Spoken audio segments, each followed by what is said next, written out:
What's up, Iron Horse addicts, and welcome to our first ever video of backyard rides. Today we're headed out to Tortilla Flat. Those of you that live in Arizona know that this is a motorcycle rider's paradise.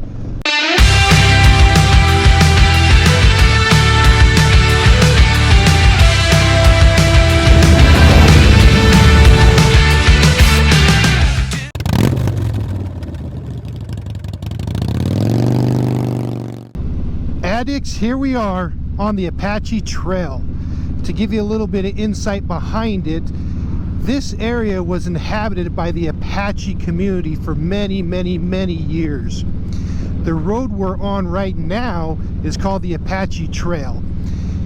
And the reason they call it the Apache Trail is because they use this pathway or this area to go between the high mountains of Arizona and the low deserts in southern Arizona.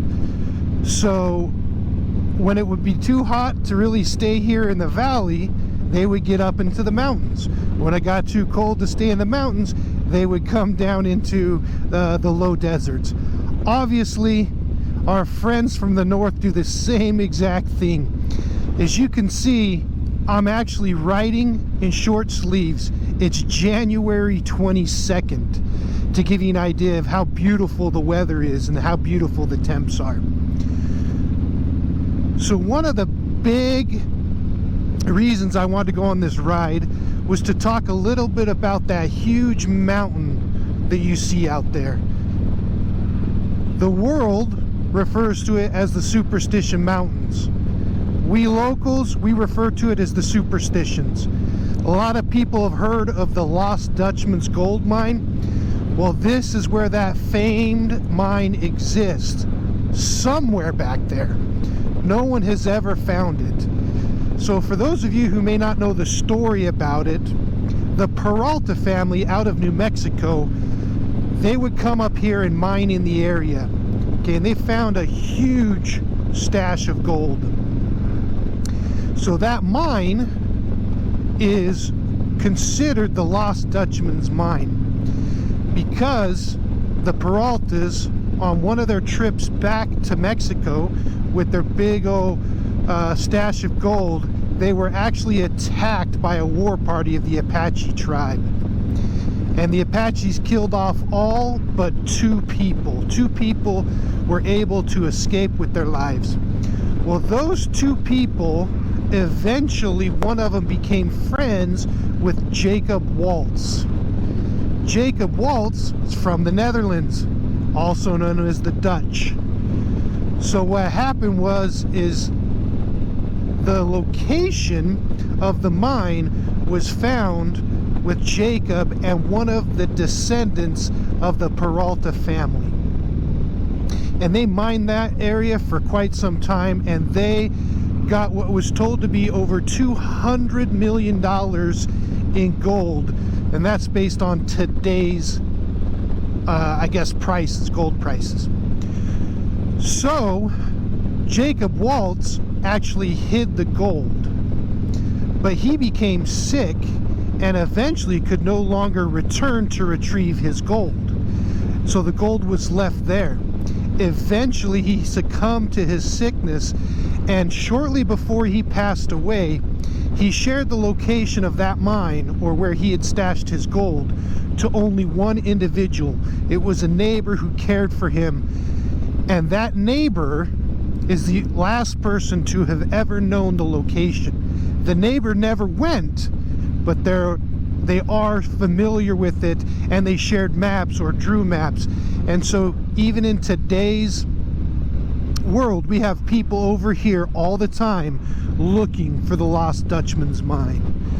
So over here, there's actually, we call it the Goldfield Ghost Town, and I'll come back to that because I want to talk about it.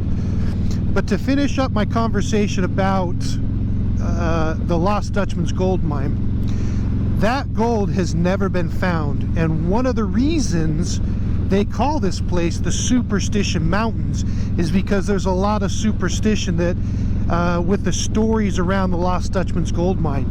There have been many people who have tried to find this stash of gold, and many people, well, I shouldn't say many, a handful of people have died trying. So there's superstition that is steeped in the stories of this area, and it really is a very famous and a very popular place here in Arizona to visit.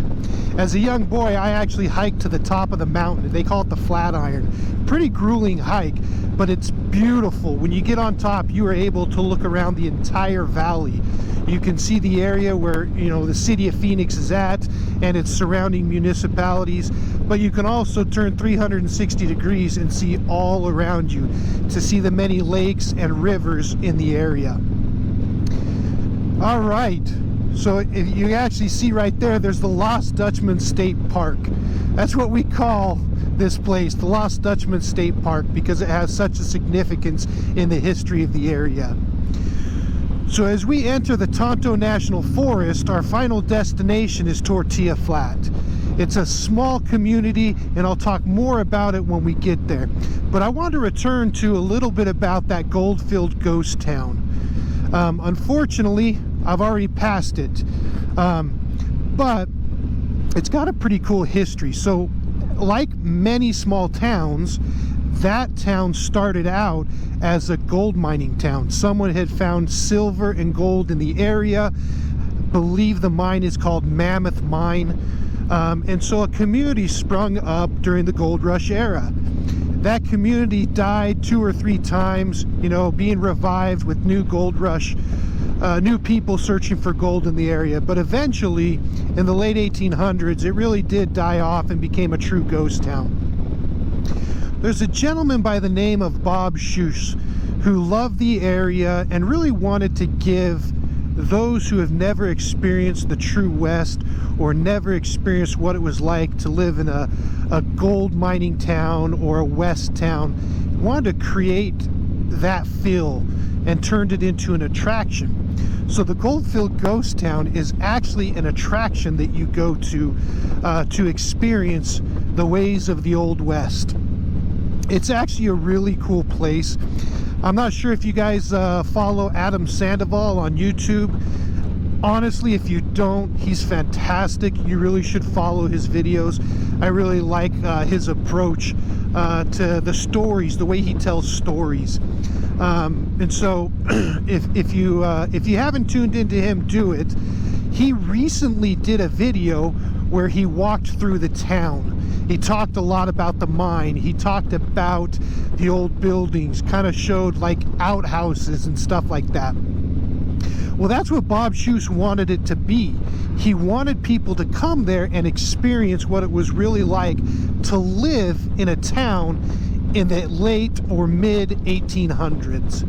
So he actually built these buildings. Most of them that are there are on the same footings that were of the original town.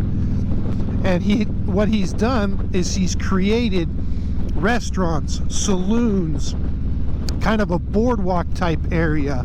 On top of that, he's also done a really good job. All right, I'm gonna pass these guys real quick, so I apologize if it gets too loud.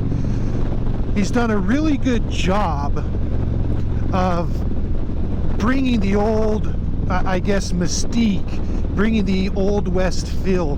He even has, about every hour, they'll have a gunfight in the middle of the streets. So it really is a great place to stop and visit. Kids love it. You can buy, there's mercantile stores, so you can buy like rock candy and some of the stuff that was back in the old days that you really can't find anywhere else. To be fair, if I had to pick really an old ghost town to go to, it probably would be Jerome, Arizona, or Tombstone, Arizona. Jerome would give you the real feel, I think, of a true mining ghost town, because a lot of the buildings that were there at the time are the true actual buildings that still exist today, not reconstruction efforts. And Tombstone, we all know the story about Tombstone. The cool thing is eventually I'll get a ride down there and you'll be able to watch it on the series Backyard Rides. All right, guys, that's a little bit about the story. I'm just going to let you enjoy some of the views here as we cruise on through on the Apache Trail over towards Tortilla Flat.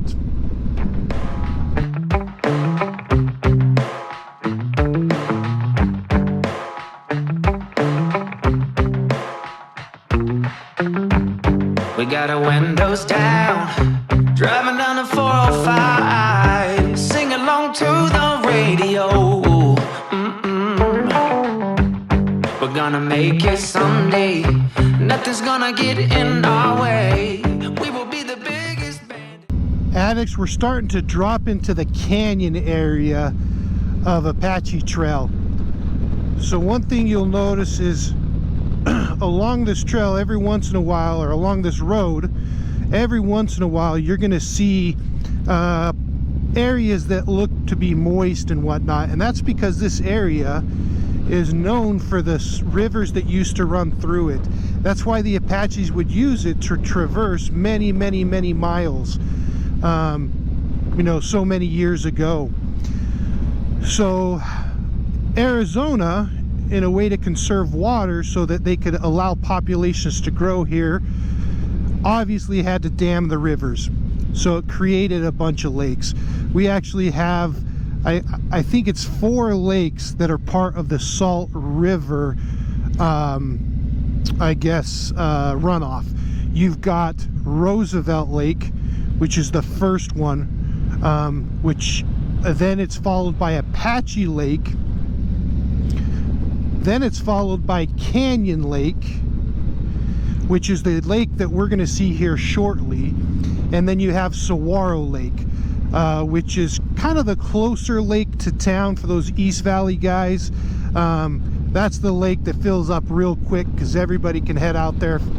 You know, 20 minutes you can be on the lake out there. So great places, great lakes. But I guess I'm gonna stop talking here in a minute so you can enjoy the descent into the area known as Canyon Lake. Round and round the world we'll go, putting on the greatest show. So make sure that you don't miss out, just be there. We're taking our shot, bring what you got. We're going all the way to the top. We will hear the sound of 1 million people screaming our names when we're backstage. We'll play loud, surfing the crowd. Everybody's jumping around. Yeah, that's the place where I wanna be, going on stage. Addicts, I want to take a quick stop and just take a moment so that you guys could see the beauty of this man-made lake. It's Canyon Lake. Basically, it's the Salt River dammed up. But if you were to come here in the summertime, there'd be hundreds of boats and jet skis out there. It's actually the reason they call it Canyon Lake is because as you go back into the canyon, kind of over on that side, it gets narrow in areas, then opens back up, and there's areas where it's just sheer cliffs on both sides. Really is a beautiful lake. Been here numerous times with family and friends. Learned how to wakeboard on this lake. Don't know that I could pull it off anymore, but beautiful lake, great times, great memories. If you're ever in Arizona, you gotta come down this road, the Apache Trail, to go up to Tortilla Flat. All right, we're gonna jump on the Harley and we're gonna head right up into Tortilla Flat. It's about another 7 miles up the road. Give you a chance to see what this town was all about. Addicts, as we come in past Canyon Lake and head into Tortilla Flat, I want to give you a little bit of history of what Tortilla Flat is. So basically, I believe the town's official population is 9, so single digits. The town actually sprung up when the construction of the Roosevelt Dam took place. To be honest, I don't know how many years ago that was, but if I had to guess, I would say it was in the 50s, 1950s or so, so about 70 years ago. This town sprung up as a place to eat. Some of the people lived, you know, obviously the workers would live here. It just was kind of a transition point where people would drop materials off and other people would come pick them up so that they could make their way over towards the dam for the construction. The dam actually is quite a few miles further up the road.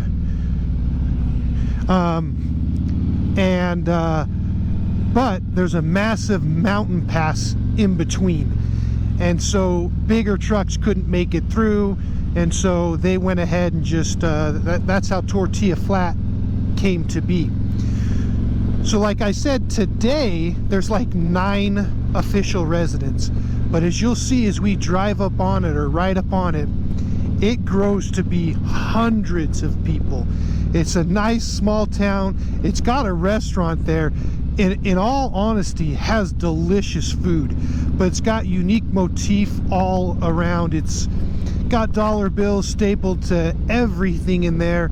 The bar, it actually has saddles for the seats, but great place to stop. And in all honesty, that's probably what keeps the restaurant alive, is us travelers that just kind of want to ride through these little two-lane mountain passes to stop in and grab a nice bite to eat.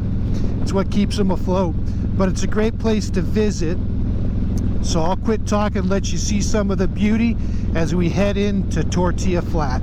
Yeah, that's the place where I wanna be, going on stage headline on a Saturday night. Saturday night.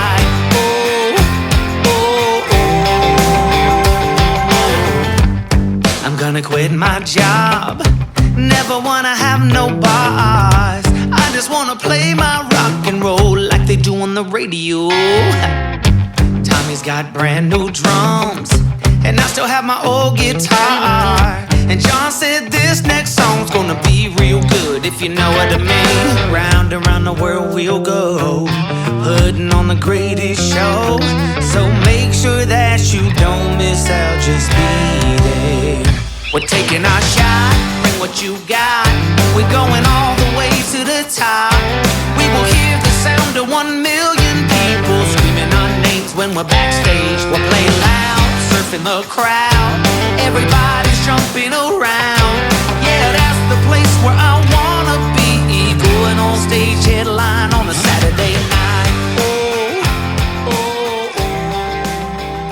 Saturday. Here we are, addicts, in the budding town of Tortilla Flat.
Well, there you have it, addicts. This completes our first ever ride in the series Backyard Rides. We hope you continue to join us as we take journeys in the heart of the state of Arizona. As you guys know, that's my backyard. I consider that my playground, and I love sharing the beauty that Arizona has to offer. As we close out this ride, remember, live life at 100 miles per hour.